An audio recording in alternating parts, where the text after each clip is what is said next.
Good day guys! Ngayong araw pala, napakaaga kong gumising. Dahil nga, opener tayo ngayon. At sa sobrang aga nga ng duty ko ngayon, kailangan ko rin maglakad ng napakaaga. Kasi nga, walang bus dito kapag umaga. At habang naglalakad nga ako, nilapitan ako ng mga pulis. Kasi nga, hindi normal sa kanila ang may palakad-lakad ng madaling araw. At nakakatuwa nga, dahil may nagronda pa sa kanila ng ganong oras. Medyo kinabahan lang ako guys. Kung makikita nyo naman kasi yung paligid ko, walang katao-tao. Kaya siguro, nilapitan nila ako. Maya-maya lamang ay dumating na ako dito sa store namin. Ay nako, naunahan ko na naman yung manager ko. Tanong ko lang guys, normal ba talaga sa trabaho na palaging nauuna yung empleyado kaysa sa manager? At maya-maya lamang, nakita ko na may taong naglalakad sa dilim. At sa wakas, yung manager ko pala. Actually guys, wala namang problema sa akin na maghintay ng napakatagal. Ang pinaka-problema ay yung sobrang lamig sa labas.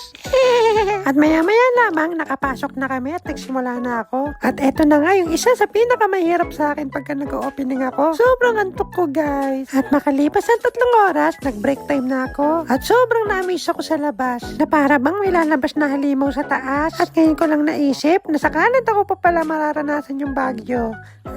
Kasi nga, sobrang napakakapal ng hamog.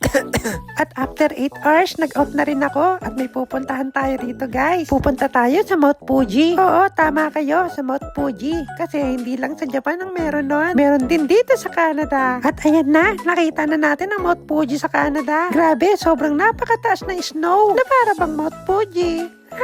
As you can see guys, nasa likod ko lang yung Mount Fuji. O diba, di mo na kailangan pumunta sa Japan. Kasi dito pa lang sa Canada, ma-experience mo na siya.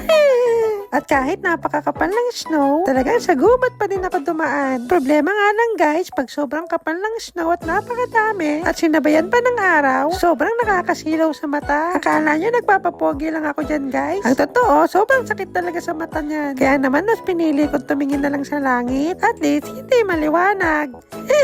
At nakakatuwa dito guys, habang naglalakad ka sa gubat, para kang nasa zoo. Kasi, iba't ibang uri ng hayop ang makikita mo. At alam nyo din ba guys, na ang pine tree dito, kahit anong season pa yan, palagi siyang buhay. Dahil hindi ko siya nakitang patay. Hindi katulad ng ibang puno. At kung masinop ka naman, at sobrang tipid sa pera, pero gusto mo ng gamit sa bahay o kwarto, dito pa lang sa mga basurahan, talagang makakamenos ka na. Pipiliin mo lang talaga.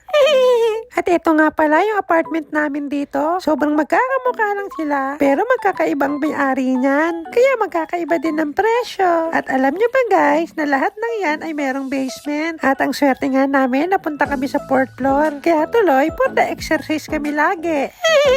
Kaya minsan, na-experience ko rito sa sobrang pagod ko umakyat. Nakayuko na ako. Kaya hindi ko na-check yung number ng apartment na binubuksan kong pinto. Mali na pala yung nabuksan ko. Buti na lang, hindi nagalit yung mga tao sa loob. Kaya nagtawanan na lang kami.